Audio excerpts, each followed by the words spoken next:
എല്ലാവർക്കും നമസ്കാരം. പുതിയൊരു വീഡിയോയിലേക്ക് എല്ലാവർക്കും സ്വാഗതം. നമ്മുടെ ലൈഫിൽ ഒരുപാട് കാര്യങ്ങൾ, നമുക്കിഷ്ടമില്ലാത്ത കുറേ കാര്യങ്ങൾ സംഭവിക്കുന്നുണ്ട്. അപ്പോൾ ചിലപ്പോൾ നമ്മൾ വിചാരിക്കും അത് നമുക്ക് നെഗറ്റീവായിട്ട് വരുന്നൊരു സംഗതിയാണെന്ന് വിചാരിക്കും. പക്ഷേ നമ്മുടെ ഒരു ഡോറ് അടയുമ്പോൾ നമുക്കൊരു പുതിയൊരു ഡോറ് ഓപ്പൺ ആവുന്നൊരു സംഗതിയാണെന്ന് പലരും നമ്മൾ തിരിച്ചറിയാറില്ല. ചിലപ്പോൾ നമ്മുടെ ഒരു ഇടപാട് തന്നെ ചിലപ്പോൾ ഇങ്ങനെ നിന്ന് പോകുന്നൊരവസ്ഥ. അപ്പോൾ നമ്മൾ വിചാരിക്കും മൊത്തത്തിൽ ഇത് സ്റ്റോപ്പായി, ഇനി നമുക്ക് മുന്നോട്ട് പോകാനായിട്ട് സാധിക്കില്ല എന്ന് വിചാരിക്കും. പക്ഷേ യൂണിവേഴ്സിൻ്റെ പ്ലാൻ എന്താണെന്നുള്ളത് പലപ്പോഴും നമ്മൾ ബോധേഡായിരിക്കണമെന്നില്ല. ചിലപ്പോൾ നമുക്കത് മനസ്സിലാവണമെന്നില്ല. നമുക്കതിനേക്കാളും നല്ലൊരു ഒരു സംഗതി, നിങ്ങൾ നല്ലൊരു വൈബ്രേഷനിൽ ഇരിക്കുന്ന ഒരാളാണെന്ന് വയ്ക്കാം. എപ്പോഴും നിങ്ങൾക്ക് കൂടുതൽ ഉയർച്ചയിലോട്ട് പോകാനുള്ള ടെൻഡൻസി ആയിരിക്കും നിങ്ങൾക്ക് തരിക. അല്ലെങ്കിൽ യൂണിവേഴ്സ് നിങ്ങളിലേക്ക് കൂടുതൽ അതുപോലുള്ള കാര്യങ്ങളായിരിക്കും എത്തിച്ചേരുക. പക്ഷേ നമുക്ക് ആദ്യം നമ്മൾ വിചാരിക്കും നമ്മൾ ഇരിക്കുന്ന അവസ്ഥയിൽ നിന്നൊന്ന് മാറിപ്പോകുന്നു. അപ്പോൾ കുറച്ച് സമയത്തേക്ക് നമ്മൾ വിചാരിക്കും നമ്മുടെ ഒരു ലോസാണ് ഉണ്ടാക്കണമെന്ന് വിചാരിക്കും. അപ്പോൾ എനിക്കും അങ്ങനെ ഉണ്ടാവാറുണ്ട് പല സമയങ്ങളിലുമൊക്കെ. ചില കാര്യങ്ങളിൽ നിന്നൊക്കെ ഒരു ഷിഫ്റ്റ്. ഇപ്പോൾ നേരത്തെ ഞാനൊരു സൂപ്പർ മാർക്കറ്റ് നടത്തിയിരുന്നു. അതൊരു 10-12 വർഷത്തോളം ഞാനത് റൺ ചെയ്തായിരുന്നു.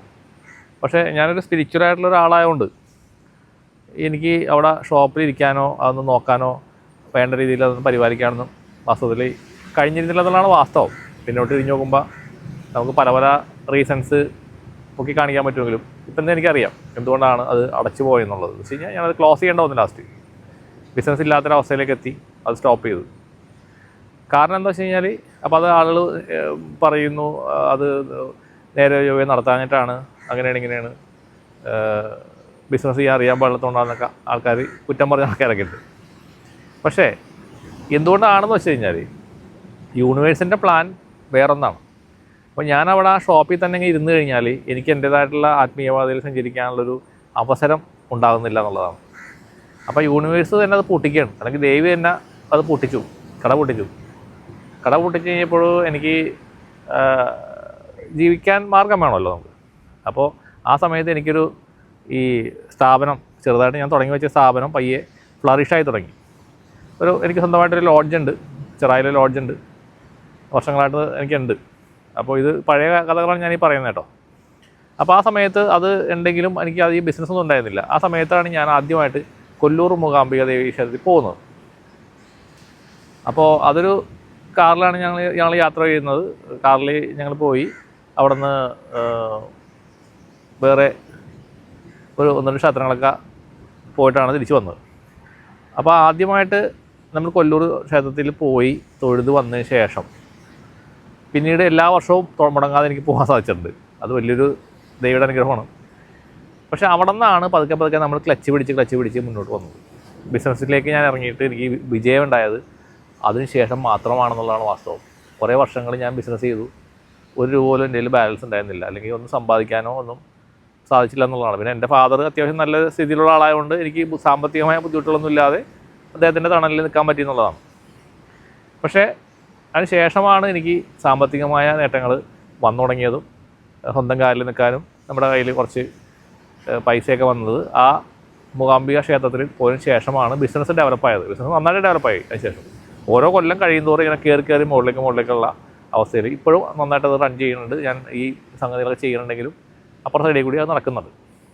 അതുകൊണ്ട് ഞാനെപ്പോഴും പലരോടും പറയാറുണ്ട്, നിങ്ങൾ പൈസ ഉണ്ടാക്കാനുള്ള മാർഗ്ഗത്തിലല്ല ഞാൻ ഈ കാര്യങ്ങൾ ചെയ്യുന്നത്, എനിക്ക് സ്വന്തമായിട്ട് ജീവിക്കാനുള്ള മാർഗ്ഗമുള്ള ആളാണ്.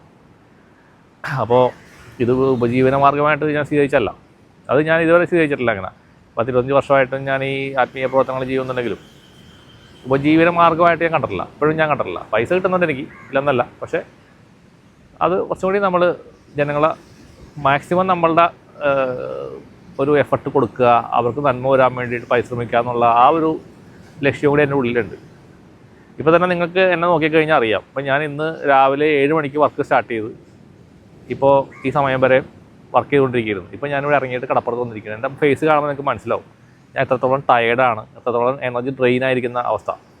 എന്നാലും വീഡിയോസ് ഞാൻ പരമാവധി പിടിക്കാൻ ശ്രമിക്കാറുണ്ട്. അതുകൊണ്ടാണ് എൻ്റെ ഫേസ് ഇങ്ങനെ ഇരിക്കുന്നത്. രാവിലെ ആണെങ്കിൽ കുറച്ചും കൂടി ഗ്ലോയിൽ നമുക്ക് കാണാൻ പറ്റും. പക്ഷേ ഈ സമയമാകുമ്പോൾ ഇതുപോലെ ആവും ഫേസ്.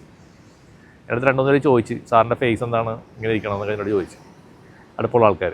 പക്ഷേ അതിൻ്റെ യാഥാർത്ഥ്യം ഇതാണെന്നുള്ളത് ഞാൻ പറയുകയാണ്. അപ്പോൾ ഞാൻ പറഞ്ഞു വന്നെന്താ വെച്ച് കഴിഞ്ഞാൽ, ഒരു സാധനം നമുക്ക് പൂട്ടിപ്പോകുമ്പോൾ വേറെ സാധനം ഓപ്പണായി വരുമെന്നുള്ള ആ ഒരു തോട്ട് നിങ്ങളുടെ ഉള്ളിൽ വേണം. നിങ്ങൾ കറക്റ്റ് വൈബ്രേഷനിലാണ് നിൽക്കുന്നത്, കറക്റ്റ് ട്രാക്കിലാണ് നിങ്ങൾ പോകുന്നത് അങ്ങനെയാണെങ്കിൽ. പക്ഷേ ഏതെങ്കിലും ഒരു നെഗറ്റീവ് എനർജിയുടെ സ്വാധീനം നിങ്ങളിലുണ്ടെങ്കിൽ നിങ്ങൾ പോകുന്നത് കീഴ്പോട്ടേക്കായിരിക്കും. രണ്ടും തമ്മിൽ വ്യത്യാസമുണ്ട് കേട്ടോ. അപ്പോൾ ഞാൻ സ്ഥാപനം നടത്തുന്ന സമയത്ത് ഇതുപോലെ തന്നെ അന്ന് എനിക്ക് ഇതിനൊന്നും വലിയ വിശ്വാസം ഉണ്ടായിരുന്നില്ല. ഇത്തരം കാര്യങ്ങളൊന്നും ഈ ശത്രുബാധ എന്നൊക്കെ പറഞ്ഞു കഴിഞ്ഞാൽ ഞാൻ ചിരിക്കുള്ളായിരുന്നു. അപ്പോൾ എന്താണെന്ന് വെച്ച് കഴിഞ്ഞാൽ അന്ന് ഇതേപോലെ തന്നെ എൻ്റെ സ്ഥാപനം എഗെയിൻസ്റ്റായിട്ട് അല്ലെങ്കിൽ പൂട്ടിക്കാനായിട്ടുള്ള രീതിയിലുള്ള കർമ്മങ്ങളും ക്രിയകളൊക്കെ അന്നും ഉണ്ടായിരുന്നു. അതെനിക്ക് അസോ പറഞ്ഞാൽ എനിക്കത് അറിയാൻ പാണ്ടായിരുന്നില്ല, അന്ന് വിശ്വാസം ഉണ്ടായിരുന്നില്ല. ലാസ്റ്റ് ഞാൻ കണ്ടുപിടിച്ചു എങ്ങനെയൊക്കെ ഉണ്ടെന്നുള്ളത് ഒരാളെനിക്ക് പറഞ്ഞു തന്നു. പക്ഷേ അപ്പോഴേക്കും നമ്മുടെ ബിസിനസ് എല്ലാം പോയി. പക്ഷേ അത് ഉർവശി ശാപം ഉപകാരം എന്ന് പറഞ്ഞ പോലെയാണ്. എന്താ വെച്ചാൽ അതടച്ചത് നന്നായെന്ന് ഞാൻ എപ്പോഴും ആലോചിക്കും. കാരണം അതുമായിട്ട് ഇരുന്നെങ്കിൽ എനിക്ക് ഈ പാതയിലൊന്നും ഇത്രയും ദൂരമൊന്നും സഞ്ചരിക്കാനായിട്ട് പറ്റില്ലായിരുന്നു. അതിന് ശേഷമാണ് എൻ്റെ യാത്രകൾ ഞാൻ സ്റ്റാർട്ട് ചെയ്തത്. പല സ്ഥലങ്ങളിൽ യാത്രകൾ ചെയ്തു, ഒരുപാട് സ്ഥലങ്ങളിൽ പോയി. യാത്രകൾ പോയി എന്നെല്ലാം ഉണ്ടെങ്കിലും പ്രധാനപ്പെട്ട സ്ഥലങ്ങളിലേക്ക് ഞാൻ ഇപ്പോൾ എത്തിയിട്ടില്ല. ഇപ്പോൾ ഉദാഹരണത്തിന് കാശിയോ അല്ലെങ്കിൽ കാമാക്യ ടെമ്പിളോ അല്ലെങ്കിൽ ഋഷികേശോ അതുപോലുള്ള സ്ഥലങ്ങളിലോട്ടൊന്നും എനിക്ക് പോകാൻ പറ്റിയിട്ടില്ല, ഇപ്പോഴും പോകാൻ പറ്റിയിട്ടില്ല. ഞാനിപ്പോൾ ആലോചിക്കും, ഞാൻ ഇത്രയൊക്കെ ഇതിനകത്തേക്ക് വന്നെങ്കിലും എനിക്ക് ഈ സ്ഥലങ്ങളൊന്നും കാണാൻ ഇപ്പോഴും പറ്റിയിട്ടില്ല. അവിടെ ഒന്നും പോയി ഇരുന്ന് മെഡിറ്റേഷൻ ചെയ്യാനൊന്നും. ഇപ്പോൾ ബോധഗയയിൽ പോകാൻ വേണ്ടിയിട്ട് കഴിഞ്ഞ മാസം ബോധഗയ കാശിയിലൊക്കെ പോകാൻ വേണ്ടി ഒരു ട്രിപ്പ് ഞാൻ പ്ലാൻ ചെയ്തിട്ട് ഒരു ഗ്രൂപ്പിൻ്റെ കൂടെ പോകാമെന്ന് വെച്ചിരിക്കുന്നു. പക്ഷേ ആ സമയത്ത് ദേവി എന്നെ വിട്ടില്ല എന്ന് വേണമെങ്കിൽ പറയാം. കാരണം എനിക്ക് വയറിനൊക്കെ കുറച്ച് ബുദ്ധിമുട്ടുകളും കാര്യങ്ങളൊക്കെ കയറ്റിയാണ്ട് തന്നു പോകാമെന്ന് വെച്ച് കഴിഞ്ഞപ്പോൾ. അപ്പോൾ എനിക്ക് മനസ്സിലായി ദേവിയുടെ പ്ലാനാണ്, പോകണ്ട, അപ്പോൾ തൽക്കാലം പോകണ്ട, ഇവിടെ ഇരിക്കുമോ. അതുകൊണ്ട് അത് മനസ്സിലായിക്കൊണ്ട് ഞാനത് വേണ്ടെന്ന് വെച്ചു. പക്ഷേ ആ ട്രിപ്പ് പോയ കുറച്ച് ആൾക്കാർക്കൊക്കെ ഭയങ്കരമായ ശാരീരിക പ്രശ്നങ്ങളൊക്കെ ഉണ്ടായതായിട്ട് ഞാൻ പിന്നീട് മനസ്സിലാക്കുകയും ചെയ്തു. അപ്പോൾ അതുകൊണ്ട് എല്ലാം ദേവിയാണ് ഗൈഡ് ചെയ്ത് കൊണ്ടുപോകുന്നതാണ്. അപ്പോൾ നമുക്കങ്ങനെ ഒരു നെഗറ്റീവ് എന്നുള്ള സാധനം, നെഗറ്റീവ് തന്നെ ആവണമെന്നില്ല, ഒരു താഴേക്കുള്ളൊരു സാധനം വന്നു കഴിഞ്ഞാൽ അല്ലെങ്കിൽ ഏതെങ്കിലും സാധനം അടഞ്ഞു പോവുകയാണെന്നുണ്ടെങ്കിൽ അപ്പോൾ നിങ്ങൾ വിചാരിച്ചോളണം ഇതിന് നല്ലതൊരെണ്ണം നിങ്ങൾക്ക് കിട്ടാനുണ്ട് എന്നുള്ളതാണ്. ആ ഒരു അണ്ടർസ്റ്റാൻഡിങ് ഉണ്ടാവുകയാണെങ്കിൽ നമുക്ക് ഹാപ്പി ആയിട്ടിരിക്കാം. നമുക്ക് ആ ഒരു പുതിയ വൈബ്രേഷൻ അല്ലെങ്കിൽ പുതിയൊരു എനർജിനെ നമുക്ക് സ്വീകരിക്കാനായിട്ട് തയ്യാറായിട്ടിരിക്കാൻ സാധിക്കും. അത് മാത്രമല്ല വേറെ കാര്യം കൂടെയുണ്ട്. ഇപ്പോൾ നമ്മൾക്ക് ടെൻഷൻ കയറുകയാണ്, അയ്യോ ഞാനിനി എന്ത് ചെയ്യും, എനിക്ക് ബിസിനസ് ഡൗൺ ആയി പോകുന്നു അല്ലെങ്കിൽ എന്ത് ചെയ്യുന്നു, നമ്മൾ ടെൻഷൻ ആവുകയാണ്, നമുക്ക് സാമ്പത്തിക ബുദ്ധിമുട്ട് വരുമല്ലോ എന്നൊക്കെ വെച്ച് ടെൻഷൻ കയറി വിചാരിക്കുക. അപ്പോൾ നമ്മളുടെ ചക്രാസ് ബ്ലോക്കായി പോവുകയാണ്. പുതിയ എനർജീസ് അപ്പുറത്തും വരുന്നത് നമുക്ക് കാണാൻ പറ്റില്ല, അല്ലെങ്കിൽ അത് കയറാൻ പറ്റില്ല നമ്മുടെ ബോഡിയിലോട്ട്, അല്ലെങ്കിൽ അതിനെ നമുക്ക് എടുക്കാൻ പറ്റില്ല, റിസീവ് ചെയ്യാൻ പറ്റില്ല. പക്ഷേ നമ്മൾ പ്ലസൻ്റായിട്ട് ഹാപ്പി ആയിട്ട് ഏത് എനർജീനെ സ്വീകരിക്കാൻ വേണ്ടി ഇരുന്നാലോ ഉറപ്പായിട്ട് നിങ്ങൾക്ക് പുതിയ എനർജീനെ പെട്ടെന്ന് തന്നെ നിങ്ങൾക്ക് ക്യാച്ച് ചെയ്യാൻ പറ്റും. അല്ലെങ്കിൽ നിങ്ങൾക്ക് കാണാൻ പറ്റില്ല, നിങ്ങളുടെ കൺമുമ്പിലൊന്നും വരയില്ല, നിങ്ങൾ അത് അവിടെ നടന്നു പോകും, വഴിയിൽ ഇരിക്കേണ്ടാവും, കാണില്ല, പല ഓപ്പർച്യൂണിറ്റീസും കാണാൻ പറ്റില്ല. ഒരു തൊഴിൽ പോയിട്ട് വേറൊരു തൊഴിൽ അന്വേഷിക്കുന്ന ആൾക്കാരുടെ കഥയും ഇതൊക്കെ തന്നെയാണ്. അപ്പോൾ ഇതൊരു റിയാലിറ്റിയാണ്. എൻ്റെ ലൈഫിൽ ഒരുപാട് എക്സ്പീരിയൻസ് ഉണ്ടായിട്ടുണ്ട് ഇതുപോലുള്ള കാര്യങ്ങളിൽ. അപ്പോൾ നമ്മൾ നന്മ തിന്മ അല്ലെങ്കിൽ തെറ്റ് ശരി എന്നൊക്കെ പറഞ്ഞ സംഭവങ്ങളൊക്കെ ഒന്നുമില്ലാന്ന് മനസ്സിലായത് എനിക്ക് അങ്ങനെയൊക്കെയാണ്. കുറേ കാര്യങ്ങളിൽ നമുക്ക് എന്താണോ ഹാപ്പിനെസ് തരുന്നത് അതാണ് നമ്മുടെ ശരി, അതിലൂടെ സഞ്ചരിക്കുക എന്നുള്ളതാണ്. അപ്പോൾ ഇതുപോലെ നിങ്ങൾ അത്ര അവസരങ്ങളിൽ ഡെസ്പായി പോകരുത്. ഇപ്പം ഞാനിപ്പോൾ ഈ ഒരാളുടെ ഹീലിംഗ് ഇപ്പോൾ കഴിഞ്ഞ ദിവസം ചെയ്തു. അപ്പോൾ ഇതേപോലെ തന്നെ അയാളുടെ ജോലി നഷ്ടപ്പെട്ടു എന്ന് പറഞ്ഞിട്ട് വന്നപ്പോൾ ഇതുപോലെ കുറേ കാര്യങ്ങൾ ഞാൻ അയാൾക്ക് പറഞ്ഞു കൊടുത്തപ്പോൾ അയാൾ ഹാപ്പി. ഞാൻ പറഞ്ഞു നിങ്ങളുടെ മുമ്പിൽ ദേവിയുടെ നമ്മളുടെ അടുത്ത് വന്നിരിക്കുന്ന ആളുകൾ, ഇതുവരെ വന്നേക്കുന്ന ആൾക്കാർ, എൻ്റെ അറിവിലട്ടാ, അറിവില്ലാത്തയാളുടെ കാര്യം എനിക്ക് അറിഞ്ഞൂടാ, പക്ഷേ പലരും ഷെയർ ചെയ്യാറുണ്ട്, എക്സ്പീരിയൻസ് ഷെയർ ചെയ്യാറുണ്ട്. കുറേ ആൾ കഴിയുമ്പോൾ സാർ എങ്ങനെയായി അങ്ങനെയായി സാർ എന്ന് പറഞ്ഞെടുത്ത് വരാറുണ്ട്, അല്ലെങ്കിൽ മെസ്സേജ് അയക്കാറുണ്ട്. അത് കേട്ടുള്ള ഇത് വെച്ചിട്ടാണ് ഞാൻ ഈ പറഞ്ഞത് കേട്ടോ. ഇനി വിരുദ്ധമായിട്ട് എനിക്ക് അറിഞ്ഞൂടാ. പക്ഷേ ദേവിയുടെ അടുത്ത് വന്നു പോയത്, അതിൻ്റെ അടുത്ത് മീൻസ് നമ്മുടെ ഹീലിങ്ങിന് വന്നേക്കുന്ന ആൾക്കാരുടെ അടുത്ത് ദേവിയുടെ അനുഗ്രഹം കിട്ടിയ ആൾക്കാർക്ക് ലൈഫിൽ അവർക്ക് മേപ്പോട്ടേക്ക് തന്നെ പോയിട്ടുള്ളൂ. ഒരാളും കീഴ്പോട്ടേക്ക് പോയ അനുഭവം ഇവിടെ ഇല്ല. എന്തെങ്കിലും നേട്ടങ്ങൾ അവർക്ക് ഉണ്ടായിട്ടുണ്ടാവും. പക്ഷേ ഇതുകൊണ്ടാണെന്നുള്ള ചിലപ്പോൾ അവർ മനസ്സിലാക്കണമെന്നില്ല. ഹീലിംഗ് കഴിഞ്ഞ് 3-6 മാസം കഴിഞ്ഞ ആൾക്കാരെയൊക്കെ കണ്ടാൽ നമുക്ക് മനസ്സിലാവില്ല. അത്രയും അവർ ബ്രൈറ്റ് ആയിട്ടുണ്ടാവും, അവർ എനർജി ഭയങ്കരമായിട്ട് ബൂസ്റ്റായിട്ട് ഫേസൊക്കെ ഗ്ലോ ആയിട്ടിരിക്കുന്ന ആൾക്കാരുണ്ട്. അപ്പോൾ അത് നമുക്ക് മനസ്സിലാക്കാൻ പറ്റും. ഇതുകൊണ്ടാണ് ആ ദേവിനെ വിളിക്കുകയും ചെയ്യണം. നമ്മൾ ആ ദേവിനെ ഡെയിലി ഓംകാളി മഹാകാളി എന്നുള്ള ആ ജപം 5 മിനിറ്റ് ഡെയിലി ജപിച്ചാൽ ആ വ്യത്യാസം ഉണ്ടാവും. അത് യാതൊരു സംശയമില്ല, ഒരു തർക്കവും ഇല്ല. നിരവധി ആളുകൾ നമുക്ക് ചൂണ്ടിക്കാണിക്കാൻ പറ്റും അങ്ങനെ മാറ്റത്തിലേക്ക് വന്നേക്കുന്ന ആളുകൾ.